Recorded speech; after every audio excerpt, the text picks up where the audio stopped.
เฮ้ยเงินกระเบิดด้วยซื้อมาสู่กระบุมีเงินอุกใจได้ว่าหาชิเล็กชิโหลก็เน่บ่มีเงินเน่รถละห้างๆนี่โอ้มีคนนี่ถามก็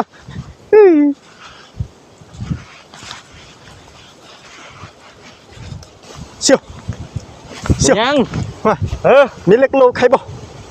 โอ้ยเวียดห้าหิวยามาอยู่ห้าเล็ก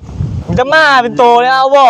เสียใจเย็นๆนี่เอาแล้วมาชิเล็กบ่ชิมาเล็กเราได้คนไม่ได้สูบเล็กเก๋ดูมาใครบ่มีแต่มานี่ในกระเป๋านี่บุมี่เล็กเล็กกันเนอะเล็กกันเขาโบคายอยู่เอาบูเหลืองใส่สบอ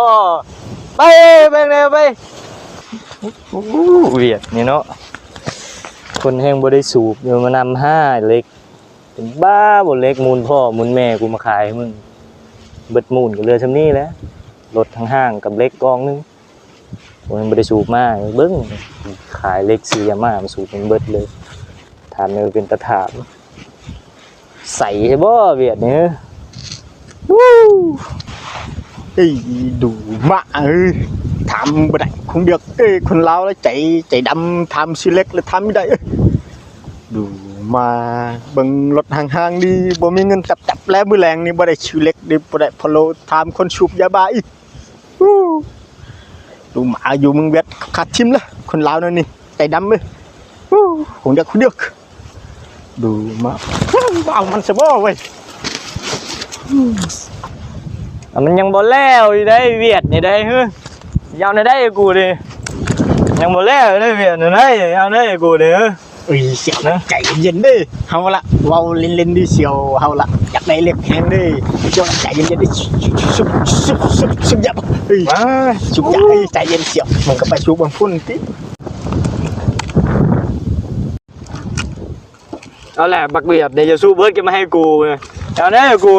เสียวใจเย็นเฮาลืมหอกคิดว่ายังใจเย็นเสียวใจเย็นเอาเลยบ่เวียดนี่โอ้ยได้รถมันด้วย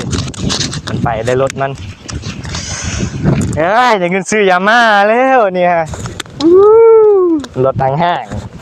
น้ำมันรถก็มีบ่จักบึงกันนี่กันเนาะได้รถเวียดด้วยโอ้แหมรถทางห้างน้ำมันเต็มถังซี่นะแม่เสียดกูไปขายแงกอะไรแงกส่วนทอรถส่วนหนึ่งไปขายเสร็จกูเวียดตัวกูจะซูเบิร์ดมาให้กูเจอกูแท้เมื่อแรกขี่รถไปโซ่มันนาห้า